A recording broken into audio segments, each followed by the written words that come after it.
আসসালামু আলাইকুম। কেমন আছেন সবাই? আশা করি সবাই খুব ভালো আছেন, সুস্থ আছেন। সুমি সংসারের আরও একটি নতুন ভিডিওতে আপনাদের সবাইকে আমন্ত্রণ জানাচ্ছি। আশা করব আমার আজকের ভিডিওটি আপনাদের কাছে ভালো লাগবে। আজকে মাসের বাজার করা হয়েছে, মাসের শুকনা বাজার, তো সেই বাজারটাই গুছিয়ে নিচ্ছিলাম। আমি মাসে যত ধরনের শুকনা বাজার লাগে সবগুলো একসাথেই বাজার করানোর চেষ্টা করি। এতে করে দামেও একটু কম পাওয়া যায়, আর বারবার এই যে বাজার গুছানো, তারপরে বাজারে গিয়ে বাজার করা, এই ঝামেলাটা করতে হয় না। আমাদের নিজেদের মধ্যেই মুদির দোকান আছে, ওরা লিস্ট পাঠিয়ে দিলে লিস্ট অনুযায়ী বাজারটা বাসায় পাঠিয়ে দেয়, তখন একবারে গুছিয়ে নিলেই কিন্তু হয়ে যায়। আর মাছের বাজারও আমি মাসে একবারেই করার চেষ্টা করি, কারণ আপনাদের ভাইয়া চাকরিজীবী মানুষ, উনি বারবার বাজারে যাওয়ার সময় পায় না। আর আমি কিন্তু একদমই বাজারে যাই না, ঘর থেকে বেরই হই না, এরকমের একটা অবস্থা। তো ওনার পক্ষে দিন দিন বাজারে মাছ কিনতে যাওয়া সম্ভব না, সেজন্য আমরা মাসের মাছ একবারেই কিনে নিয়ে আসি। যদিও সেটা এরকম খেতে একটু মজা কম লাগে, কিন্তু উপায় না থাকলে কি করার বলেন। সবগুলো বাজার গুছিয়ে নিচ্ছিলাম। তো এখানে এই লাল বালতিটার মধ্যে 2 প্যাকেট হালিম মিক্স আর 2 প্যাকেট বিরিয়ানির মশলা ছিল, সেটা মেয়েকে দিয়ে দিলাম ফ্রিজে রাখার জন্য। আর বাড়তি যেই সব বাজারগুলো আছে সবগুলো এই লাল বালতির মধ্যে করে আমি রান্নাঘরের সেলফের নিচে রেখে দেব, যাতে এখান থেকে নিয়ে ব্যবহার করতে পারি।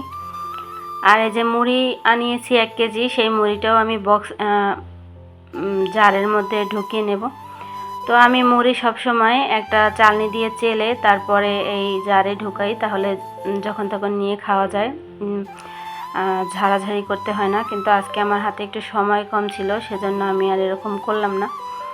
আর পেঁয়াজ রসুন যেগুলো আনা হয়েছিল, আলু, সেগুলো আমি এই যে ঝুড়ির মধ্যে রেখে দিচ্ছি, একটু ফাঁকা ফাঁকা করে রাখছি, কারণ না হলে আলুটা আবার নষ্ট হয়ে যাবে। আর এই ঝুড়িটাও কিন্তু আমি রান্নাঘরের সেলফের নিচে রাখবো, যাতে হাতের কাছেই থাকে, আর যখন দরকার পড়ে তখন নিয়ে ব্যবহার করতে পারি। ভিডিওর এই পর্যায়ে আমার প্রিয় আপু এবং ভাইয়াদের উদ্দেশ্যে বলছি, আমার ভিডিওটির সাথে এখন পর্যন্ত যদি কেউ থেকে থাকেন কিন্তু এখন একটা লাইক দেওয়া হয়নি, তারা মনে করে একটা লাইক দিয়ে দিতে পারেন। আপনাদের একটা লাইক আমার কাছে অনেক গুরুত্বপূর্ণ। আপনাদের একটা লাইকই পারে আমাকে আমার গন্তব্যে পৌঁছাতে অনেক সাহায্য করতে।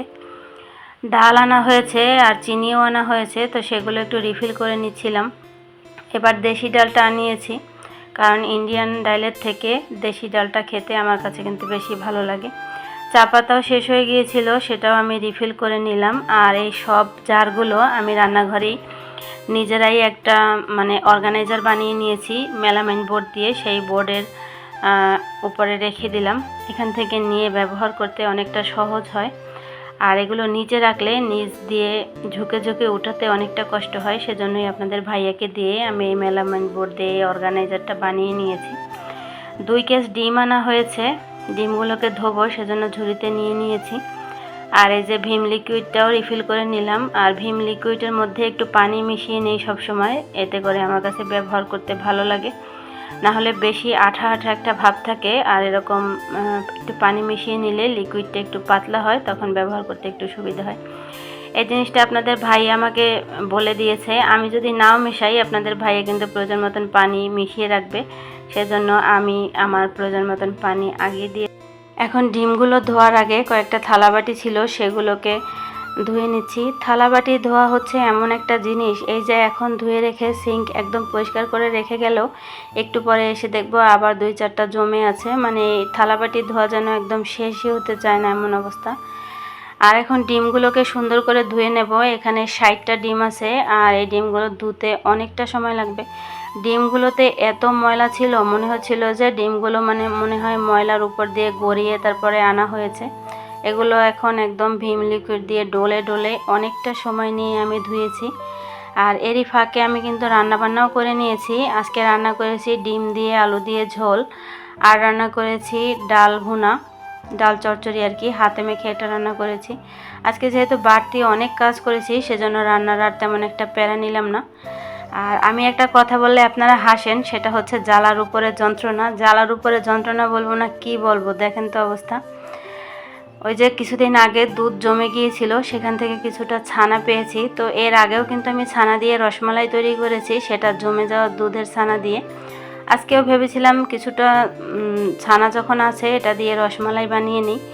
তো আমি চিনির ক্যারামেল করে এখানে 1 লিটার দুধ দিয়ে এই যে রসমালাইগুলো দিয়ে যখন ঢাকনা দিয়েছি, ঢাকনাটা তুলে দেখি এটার মানে ছানাগুলো একদম খুলে খুলে গেছে। তখন মেজাজটা কেমন লাগে বলেন তো? এত কাজ করার পরে কোথায় আমি রান্নাঘর থেকে বের হব তা না। তখন আবার এটার ভিতরে 2 মুঠ পোলার চাল দিয়ে এটা দিয়ে একটা ক্ষীরের মতন রান্না করে নিয়েছি। রসমালাই না হলেও ক্ষীরটা কিন্তু খেতে খুবই ভালো হয়েছিল। ওই যে কোনো কাজে হতাশ না হয়ে সমাধান খুঁজলে সমাধানও পাওয়া যায় আর ভালো একটা ফলাফল পাওয়া যায়। এই ক্ষীরটা হচ্ছে তারই একটা প্রমাণ। আমি রসমালাই বানাতে না পেরে হতাশ হয়ে গিয়ে কোনো লাভ হতো না। একটা বুদ্ধি বের করে এই যে ক্ষীরটা দেখেই কিন্তু বোঝা যাচ্ছে যে খেতে কতটা মজা হবে। আর ক্ষীরটা বেড়ে নিতে নিতেই চিন্তা করছিলাম যে এরপরে কি কাজ করব। কাজের তো কোনো শেষ নেই। একটা কাজ শেষ হওয়ার সাথে সাথে আরেকটা কাজ উকি দিয়ে থাকে। ওই যে দেখেন কতগুলো আমড়া রাখা আছে পাশে।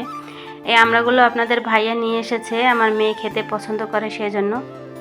পছন্দ করলে কি হবে, এগুলোকে কেটে সামনে দিতে হবে, তারপরে খাবে, না হলে খাবে না।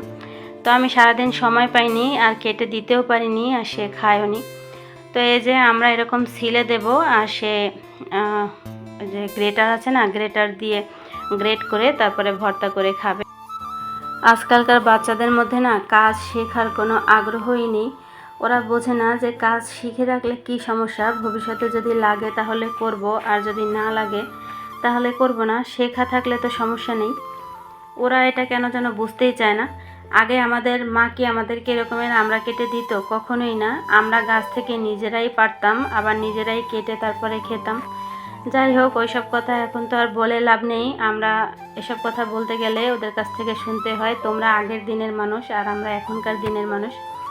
যাই হোক, ওগুলো আর নাই বলি। আমি আমড়াগুলো একদম কেটে ভালো করে ধুয়ে তারপরে এখন মেয়েকে দিলাম গ্রেটার দিয়ে গ্রেট করার জন্য। সে অল্প একটু আমরা গ্রেট করে আর গ্রেটও করতে পারছে না, তার নাকি হাত ব্যথা করছে। বাকিটুকু আমিই করে দিয়েছি। আজকে আমরা খেতে খেতেই আপনাদের কাছ থেকে বিদায় নিয়ে নিলাম। আল্লাহ হাফেজ।